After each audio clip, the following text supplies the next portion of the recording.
Trax. I'm Scott Douglas. Last week and for the next 2 weeks, we paused to take a look back at the unbelievable racing on the 1989 TNT Monster Truck Challenge. The highlights we showed last week and are about to show this week are the kind of races that you never get tired of looking at. Even as close as we are to this type of motorsport week in and week out, we're always surprised by some of the things that these monster trucks can do. But Chris Chapman, some of the highlights on this week's show still leave me scratching my head and saying, did they really do that? I'm the same way, Scott. This is the perfect time to reflect on the year's action. The monster trucks aren't racing right now, but are preparing to resume racing on the first weekend in January. But things are hopping at TNT Motorsports during this so-called downtime. Already, boxes of TNT T-shirts and caps, like this Gravedigger cap, for example, are ready to be loaded into trucks as TNT embarks on its 11th year and another 150 events. This week, we'll review some of the year's most awesome racing, including action from Kalamazoo, Michigan, and Milwaukee, Wisconsin. Also, the TNT All-American Pulling Series is in Rockford, Illinois. That's where the national champion in super-modified two-wheel drive truck pulling will be crowned. But first, we were in Nashville, Tennessee in August for monster truck racing and the emergence of King Crunch. Here you get a look at beautiful Music City, USA, hard by the Cumberland River in Middle Tennessee. We were at Nashville Motor Raceway, where we had a course designed with 3 jumps. It was not a course appreciated by Rod Litzau and USA 1. That team was hot, having just won 4 races in a row and threatening to catch the equalizer in Carolina Crusher in the points race. But this track in Nashville might have been the undoing of USA 1. Here's the way Army Armstrong and I called the race that first night.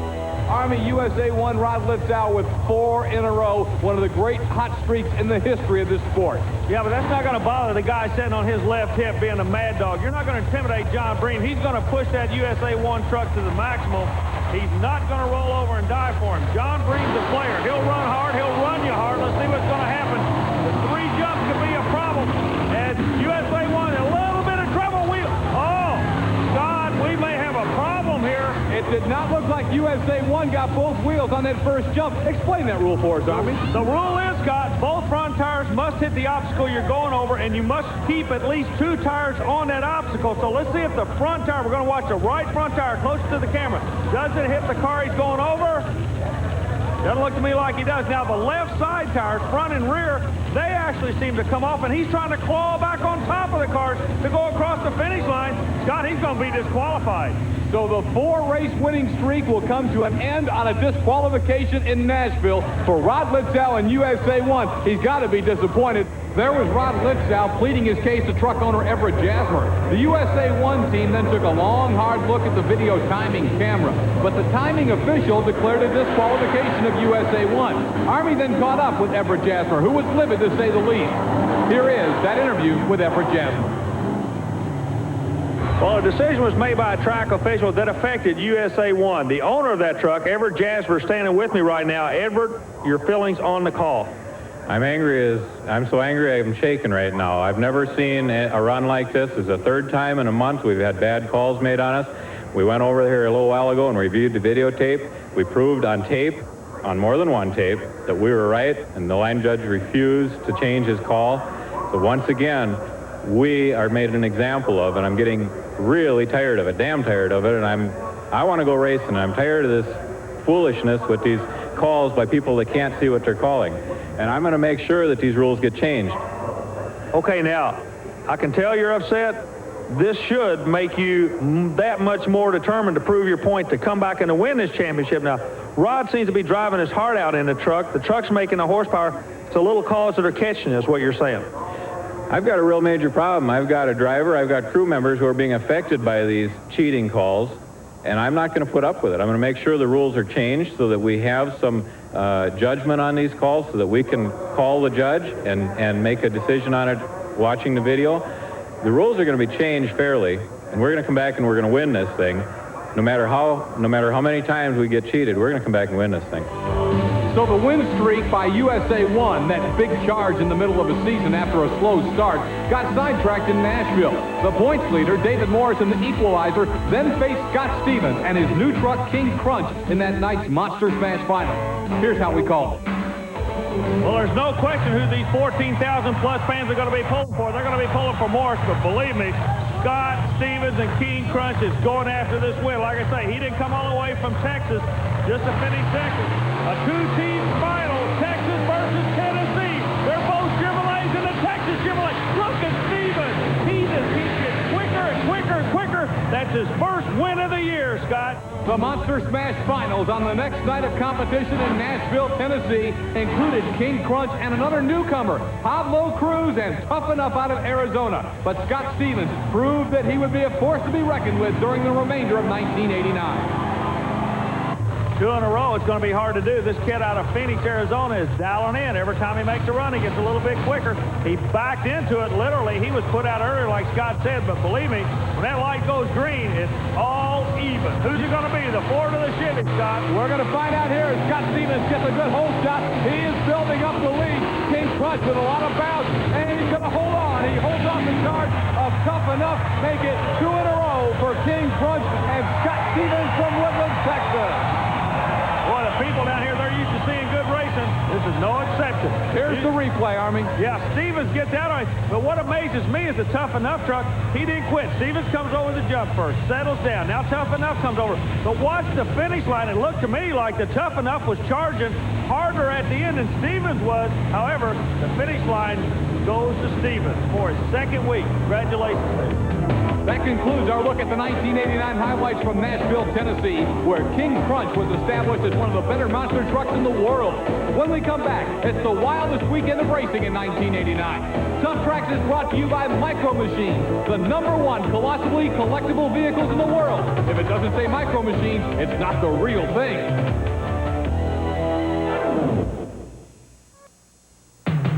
Welcome back to Tuff Trax, where we are looking back at the highlights of the 1989 TNT Monster Truck Challenge. Perhaps the wildest weekend of racing occurred late in August in Kalamazoo, Michigan, and the fireworks started when 2 of the most aggressive drivers met in the semifinals. Here's how Army and I called it.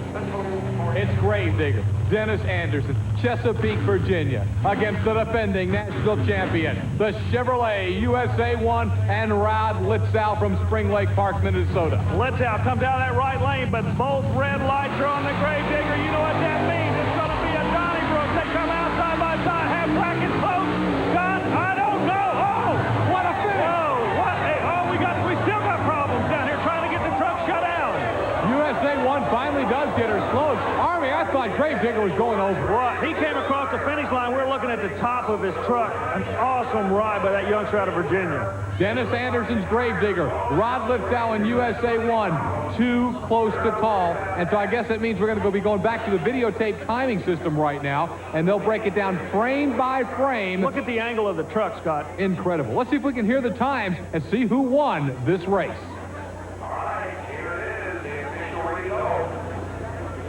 USA 1 ran 7.16 seconds.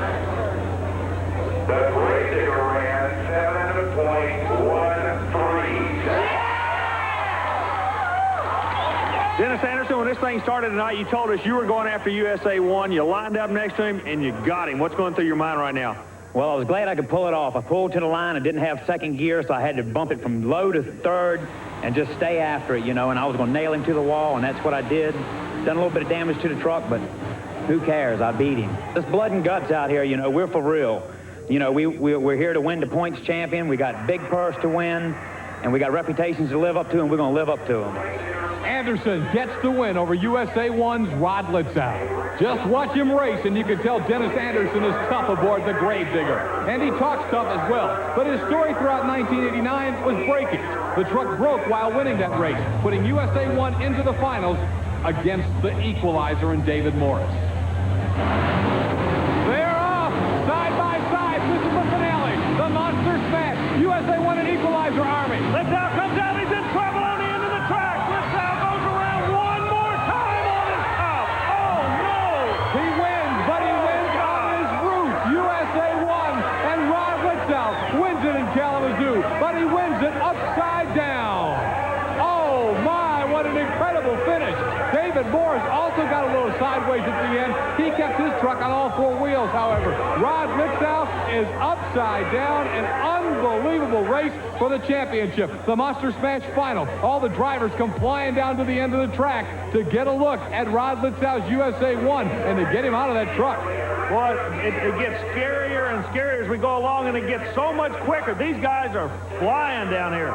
Wow, what a final. There is Rod Litzau. He's out of the truck, safely out of the truck, as he's flipped her again. But I'm going to tell you, he's going to flip it with a smile on his face, because Litzau came here for one reason, no matter what it took to get a victory. And USA 1 has done just that. As you can see, he's got to look it over his handiwork.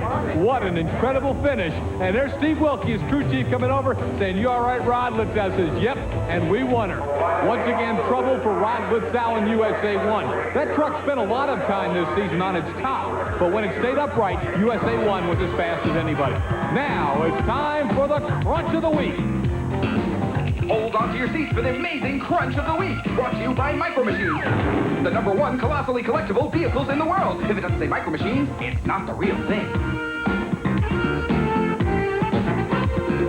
February 1989, Louisville, Kentucky, the National Farm Machinery Show for the Crunch of the Week. It's Bill Patterson and the Sassy Massey with flames everywhere. A little raw fuel leaks out, and it's a hot time in Louisville for Bill Patterson and the Sassy Massey. One more time, find the driver. Bill shuts her down before a real fire gets going, but he cooked them in Louisville at the National Farm Machinery Show on the Crunch of the Week.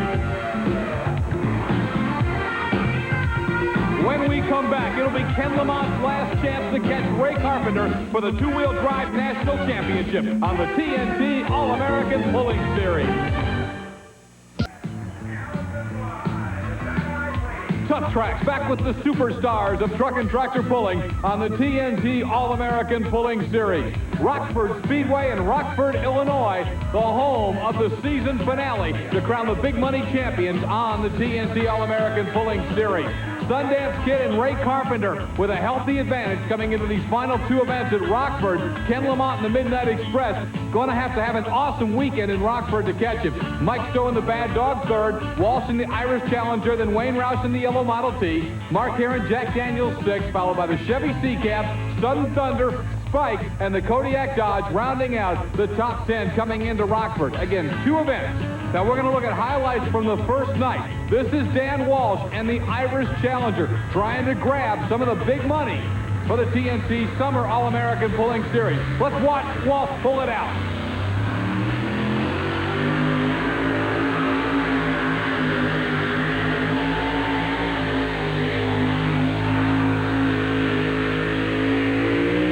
A strong pull in Rockford. Dan Walsh in the Irish Challenger, 275.51. So Walsh with an excellent pull. Ken Lamont in the Midnight Express trying to come after him and get by him. Ken, of course, all year long has been chasing Carpenter for these points. He's second coming into Rockford. The Plano Toolbox's Midnight Express is hooked. Let's watch him try and beat Walsh's pull.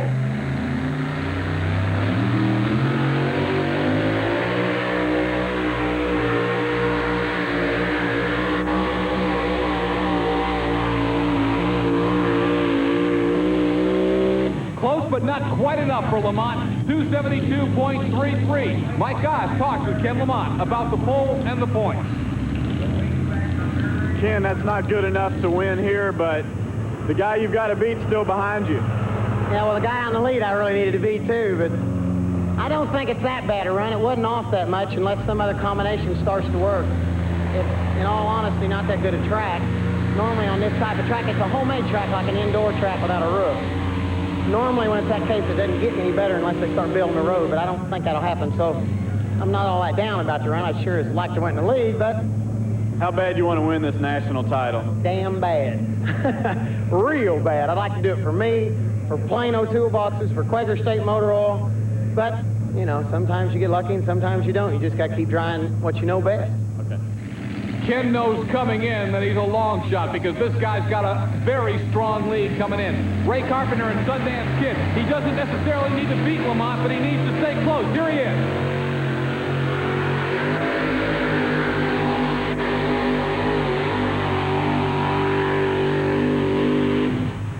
The The distance for Ray Carpenter and Sundance Kid, 265.37. So he did not get ahead of Lamont on today's standing, but he did what he wanted to do, and that was get close to him and not let Lamont pick up too many points. So here's the way the points look going into the final event at Rockford, and the only way that Ray Carpenter won't beat Ken Lamont is for him to finish last on the final night in Rockford, and for the Midnight Express to finish first. Now you see the Irish Challenger also made a big move, but at the top, the leader remains Ray Carpenter and the Sundance Kid. Kodiak Dodge, some others moved up and down, switching spots, but at the top, it's Ray Carpenter and Sundance, and Lamont's got to beat him, and he's got to finish last.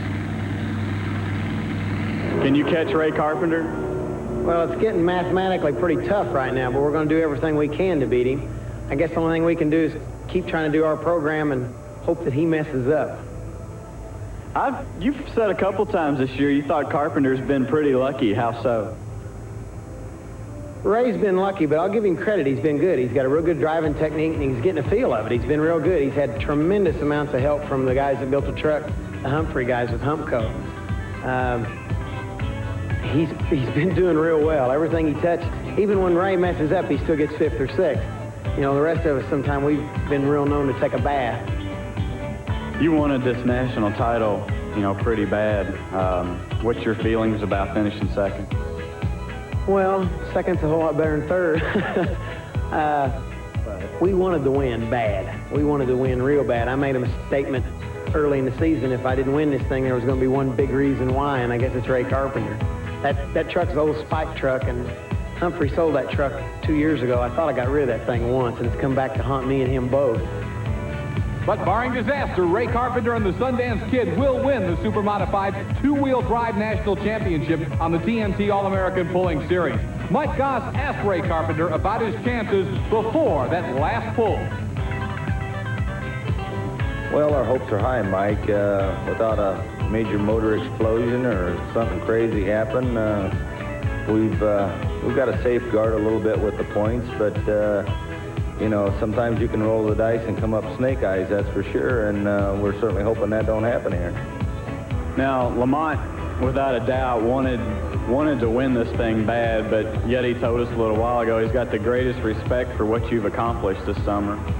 Well, you certainly, you know, there again, he's a little in back of us on the points, but you have to respect him because he's like a magnet, you know. He can just reach out there and glue you right to the wall at any given point. So it's just one of those deals where I think competitors do have a lot of respect for each other, and if you don't think so, come on out and try it sometime. We'll find out if Ray Carpenter is indeed the champ a little bit later, right here on Tuff Trax.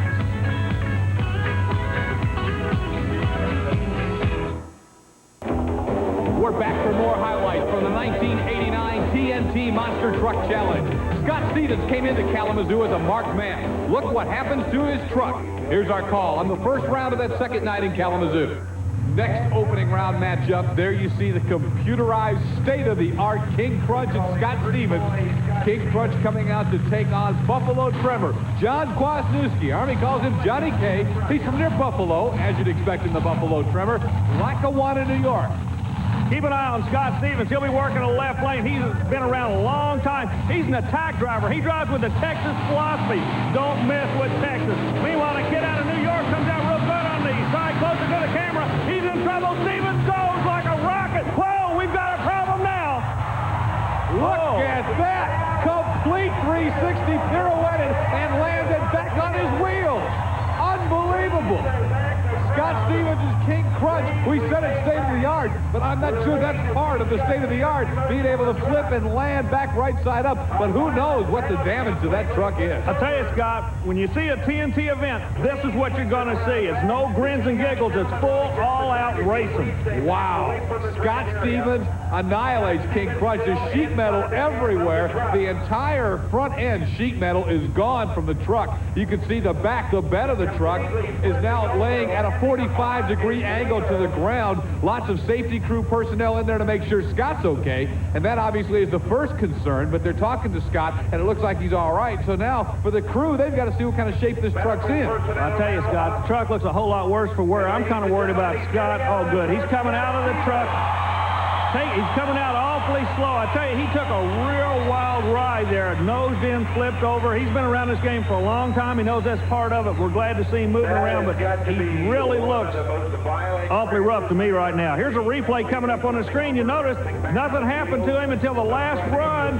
The back wheels caught the last car and...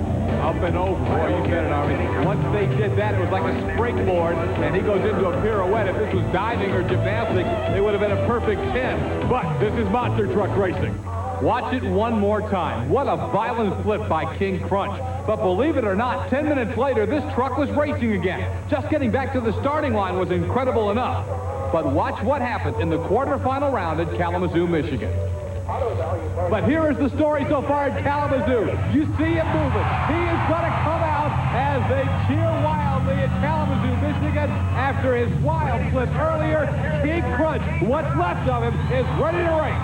Scott, this is what motion pictures are made of. The people are on their feet. They are pumped up. Scott Stevens out of Texas. He's ready to go. He told us earlier, he said, this is what the sport's coming to. Just like sprint car racing. You roll one, you throw the old body away, you put the new body on, you go back in the lanes, and that's exactly where King Crunch is right now. Who's he going to be going up against? He's going to take on Clydesdale.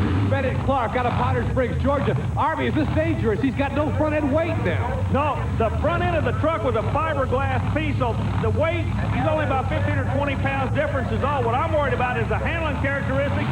Scott Stevens, he's ready to ride on Cowboy out of Texas and see what he's going to do. Look at this, a beautiful run for the Texans. He's going to win the race. Unbelievable. Scott Stevens has come back from the flip as they go bananas in Kalamazoo. He did it. He beats Clydesdale. King Crunch wins with what's left of the truck. I'm going to tell you, we have seen comebacks. We have seen awesome stories in monster truck racing, but you're going to be hard-pressed to beat this one. He flips the truck and comes right back the same night to win his next race.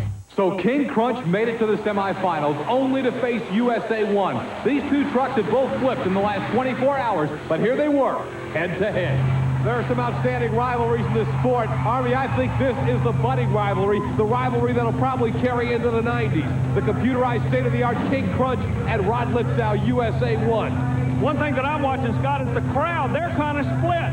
USA 1 definitely a favorite, but everybody's kind of pulling for this King Crunch truck because of what he's been through tonight. Can it be a Cinderella story for King Crunch? USA 1's got anything to do with it? No, his story stops now. They both leave side by side. King Crunch came out a little bit. USA 1 a little bit smoother. It's going to advance. Litzow flexing his muscle on that Chevrolet.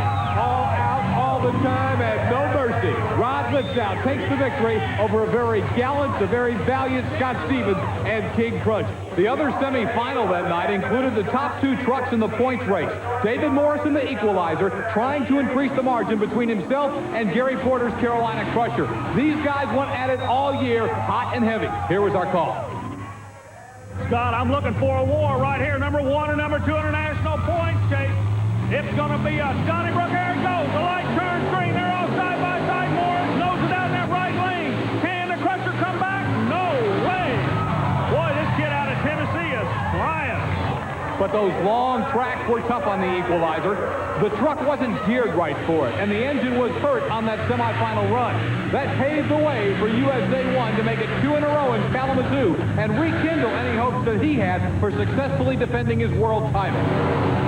This is it, Army, side by side. USA 1 got a big shot. No race at all. The equalizer came to the line just for the point. Gary Cook told us a moment ago they had hurt the engine. Tough break for the equalizer, but he will get points for making that round. USA 1 does it again, make it 2 for 2 in Kalamazoo. When we come back, it's super modified two-wheel drive truck pulling on the TNT All-American Pulling Series from Rockford, Illinois.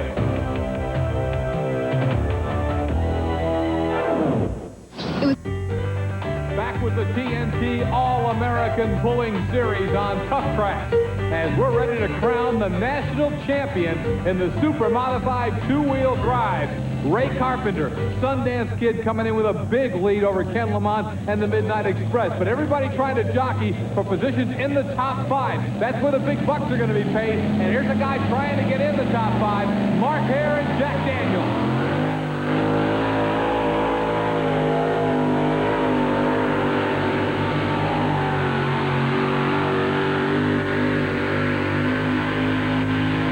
You talk about getting it done when you have to, when the money's on the table. Mark Hare with a full pull may have just cashed in big. Mike Goss is going to talk with Mark Hare. Mark, somewhat of a frustrating summer here and there. Got to feel pretty good about that run, though. I wouldn't call it all frustrating there. Jack Daniels' truck run pretty good tonight. I'd like to see everybody stop about 2 feet short of here or whatever, but we'll take it. All right, here's Ray Carpenter and the Sundance Kid. Now again, Ray just needs to finish up there somewhere to win the National Point Championship. Here he goes. He looks pretty good. He looks real good. He's out of there, a full pull. And he is going to clinch a national championship in style. Mike Goss will talk to the new national champ, Ray Carpenter. Ray, how's it feel to be a national champion? Oh, it feels great. You know, people like you. They want to hang around with you. I mean, you know, what can I say? It's a good feeling. You bet, Mike.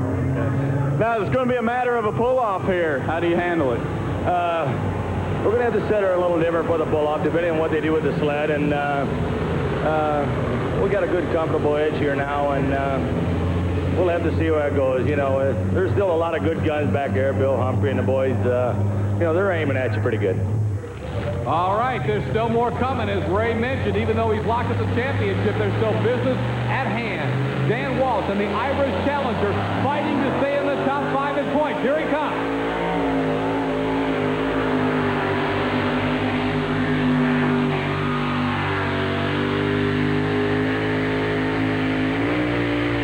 Oh, the throttle hanging, a problem for the Irish Challenger. The distance, 281.87. So again, Walsh not getting into the pull-off, trying to hang on to a top 5 spot where the big bucks are paid on the TNT All-American Pulling Series. Disappointed. No look at the problems on the Irish Challenger. Mike Stowe, former national champion in the Bad Dog Ford, also trying to hang on in the top 5.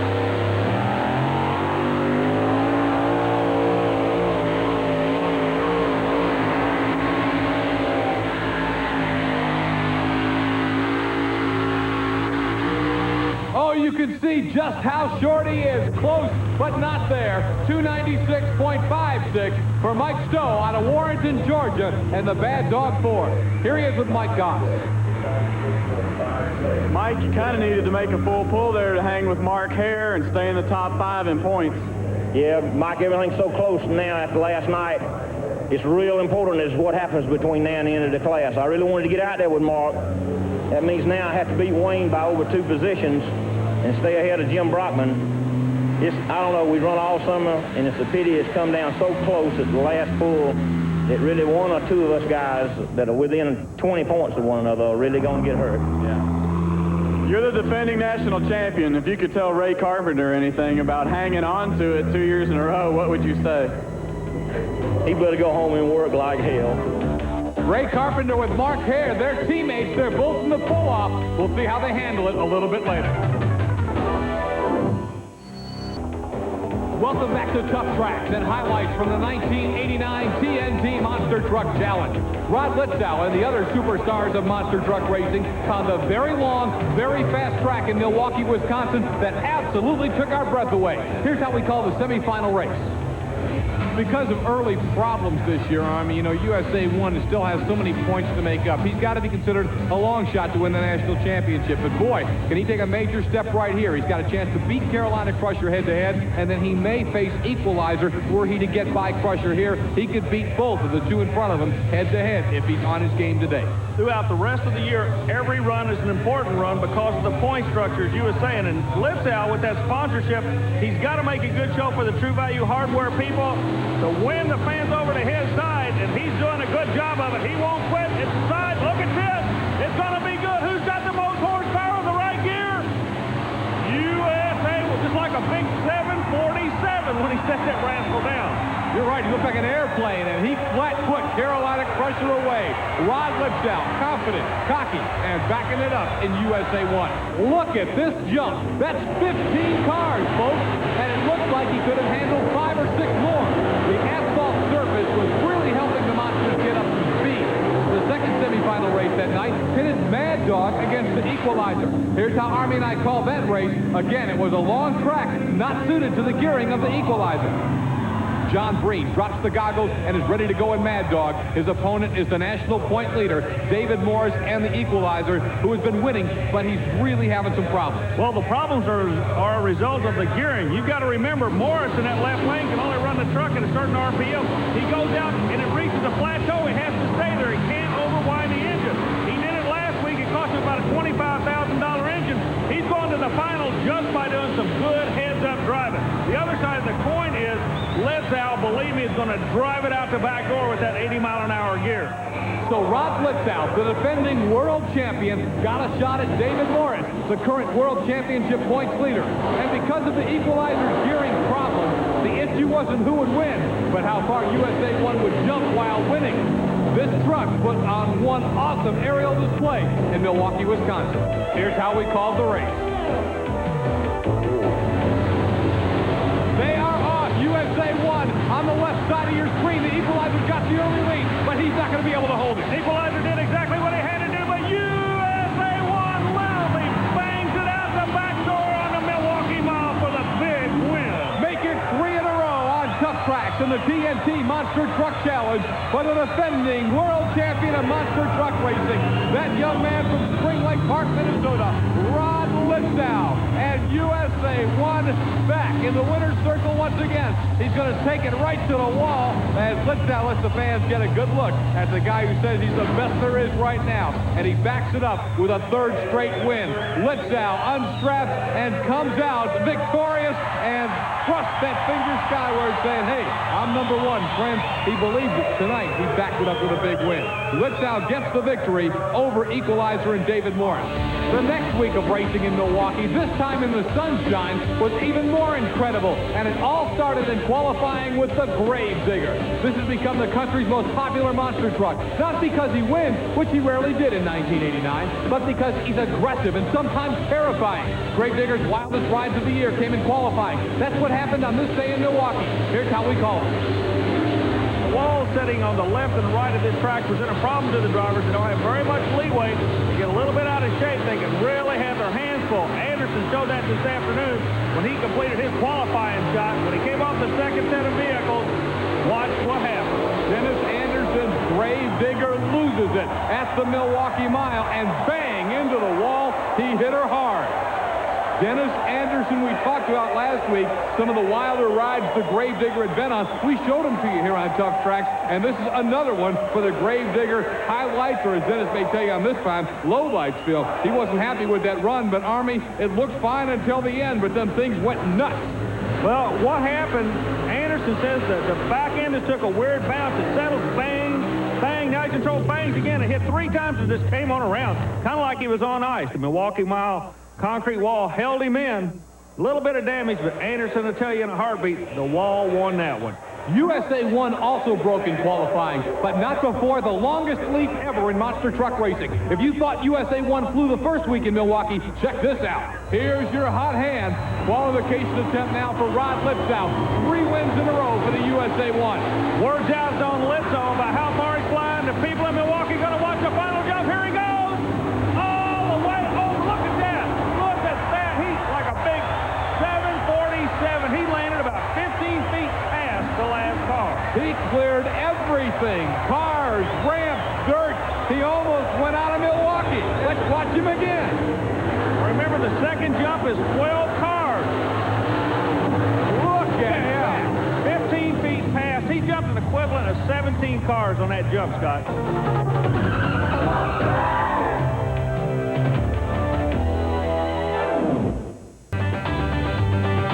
Tuff Trax, back in Rockford, Illinois, the home of the National Short Track Championships of Stock Car Racing, is beautiful Rockford Speedway. The Deary family running one of the class tracks in America in Rockford, Illinois. And on this night, it was the home for the championship of the two-wheel drive division in the TNT All-American Pulling Series. Ken Lamont and Midnight Express already knows he'll have to settle for second place in the national points race, but Kenny wants to close it out with a bang, get himself in a pull-off, and get a win here in Rockford. The green flag is out on the track for the Plano Toolbox's Midnight Express. Already Ray Carpenter and Mark Hare are in a pull-off. Let's see if Lamont can join them.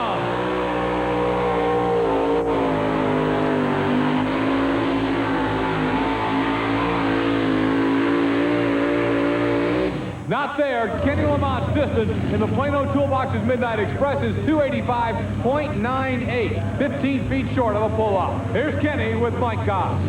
Ken, you're not going to win tonight, but you got in front of Dave Walsh. That secures you second place in the national points race. Yeah, I guess that's all I can be thankful for. The reason I did so well on this track before was due to I had an early number, and that put me on safely into second. Now it's kind of working against me. This track definitely is going away. It's just, I thought I had a good run going, and I got down here in this mud and it just quit. But that's pulling, you know, you win a few and you lose a few. But there's one thing about it. For Mr. Carpenter and others, the fat ladies are singing.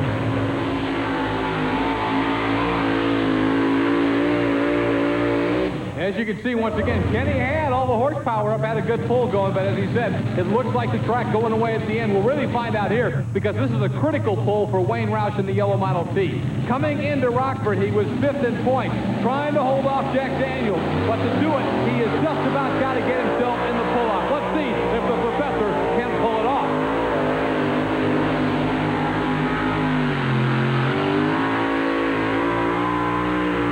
Gave it everything he had, but it's not going to be enough.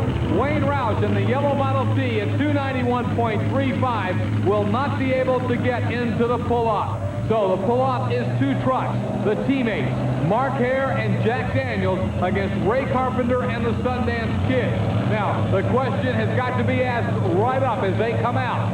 Ray Carpenter already has sewn up the championship. Jack Daniels needing the win to get in the top 5, and they've been teammates all year. We saw a few weeks ago here on Tuff Track, the Sundance Kid just shut her down and let Jack Daniels have one. The question is he going to do it again? Let's watch Mark Hare's bull and Jack Daniels. He'll let it all hang out for sure.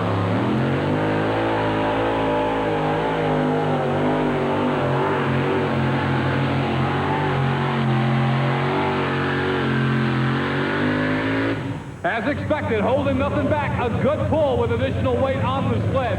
275.57 for Mark Hare and Jack Daniels. But now, Ray Carpenter and the Sundance Kid. He is, again, as I mentioned a moment ago, been a teammate with Mark Hare and Jack Daniels. If Hare wins, Jack Daniels will finish in the top 5 in the big buck. Carpenter already has the championship sewn up. We expect him to just lay down and roll over. Let's see if he does. Here comes Carpenter. Sundance Kid looking like some pretty decent wheel speed. He's taking her down the track a little bit. Well, and it looked like he just said that's enough and kind of just backed her off right there. I'll tell you, he got a little closer than I think he wanted to, but he's short. Jack Daniels will win it. Let's find out from Mike Goss if there was some teamwork going on out there. Now, be honest with me. It was just you and Ray in the pull-off, and you two guys are pretty close, and you knew, both of you knew you had to win to tie it up. Was there any teamwork going on there? Yeah, there's a little teamwork because we needed a point for Mike Stowe there to catch him and Wayne Roush. And, you know, we needed that point to catch Walsh if all possible. So, you know, we've been running as a team pretty much all year. You know, like I said, we're tickled for Ray. We're glad for the Jack Daniels sponsorship for our truck. And we're glad to work with them. Hopefully we work with them in the future, and we'll be back in next year.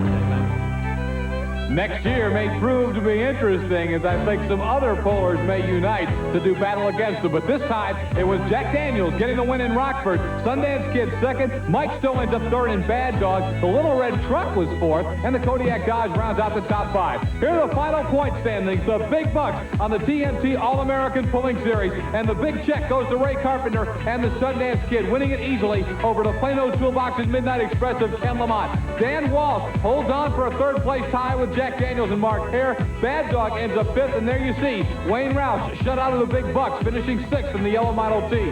At the TNT Awards banquet in Louisville, Kentucky, Chris Chapman asked Ken Lamont to sum up 1989. Ken Lamont in the Midnight Express, what do you think about the 1989 season? Assess it for us. Well, we came close.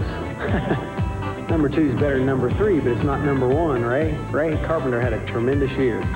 All I can say for 1990 is we're going to try again. We'll be back. We've got all of our major sponsors back with us again, and thank the Lord for that. I mean, it's hard enough to get a sponsor, let alone keep them. And with Plano Toolboxes, they've been super to us, and they're behind us all the way, and we'll be back again for them. So, Kim, what are your expectations for the 1990 season? We're going to give it every attempt in the world to win this thing next year. I guess the best, any kind of racing sport, you're either the hunter or the prey. And all I can tell Mr. Carpenter is he better pray. Some tough talk from Ken Lamont, who is already looking forward to 1990. Ray Carpenter cannot rest for long. Chris also talked with Ray Carpenter. Ray, assess that 1989 season for us. Really good year. We achieved a lot more than what we thought we could. Things worked out well for us. Our equipment stayed together. Great bunch of guys we worked with and fellow competitors. The events were fantastic. We feel good about the whole thing we're doing. As the national champion for 1989, how are you going to change things, or what expectations do you have for the 1990 season? I don't know if I want to change too much, Chris. They kind of like us now. They want to hang around with us. I think we're good guys. We got them buffaloed now. We'll just hang on to that. Is there any one puller out there that you will have your eye on to beat in 1990? Well, I think you got to watch them all. You know, it's kind of like a guy in jail. He has a little more room, a little better food, and probably more desirable friends. So everybody you're going to have to keep an eye on. Has this ever... We showed you earlier the wild rides in Milwaukee by Gravedigger and USA 1. Well, here's our call of a semifinal race between Carolina Crusher and King Front. Put some wind under his belt. He's showing he can run with him. They go over the first jump side by side. 2 old pro monster truck drivers. Neither one of them's going to give up. They're going to go for that final jump. Who is it, Scott? It's Carolina Crusher by just a little under it, Gary. Gary Porter nails the wall at the end of the run. And Stevens has to go all the way to the end of the track to get stopped. The damage assessment right there being done by Gary Porter and the Carolina Crusher. You see the tires cut down. Hopefully for him, that's the only damage. He can get that replaced quickly and get ready for the final. Porter, a wild ride at the end. Let's watch it again. He's in good shape. He'll get the win, but it's at the end of the run where he goes and hits the wall. Porter was able to get the Carolina Crusher together for the finals against his arch enemy, David Morris, in the points-leading equalizer. It's showtime, and they're out of the hole. Equalizer with a great start, Army. He's doing exactly what he has to do. He's got to get out of it now. The Carolina Crusher's going to come back on him on the other end. Scott, who is it? It's Equalizer, and he wins it fairly easily. Oh, they're both having problems shutting down this time. Very squirrely at the end, but David Morris gets some stop. He comes away your winner. David Morris in the Equalizer wins the Monster Smash in Milwaukee and halves his point lead in his rookie year trying to win the World Championship. That wraps up our second of 3 weeks of taking a look back at some of the highlights of monster truck racing on the TNT Monster Truck Challenge. Chris, I think the racing from Kalamazoo and Milwaukee was the most action-packed of the entire year. And that's saying a lot, Scott. Almost every race had action that easily belongs in a highlights reel, and none more so than the highlights we'll show you next week from Flint, Michigan. USA 1 takes the nastiest spill in the history of monster truck racing, and Equalizer makes a run that almost cost him the World Championship. I'm Scott Douglas for Chris Chapman and Army Armstrong. Please join us again next week right here on Tough Trax.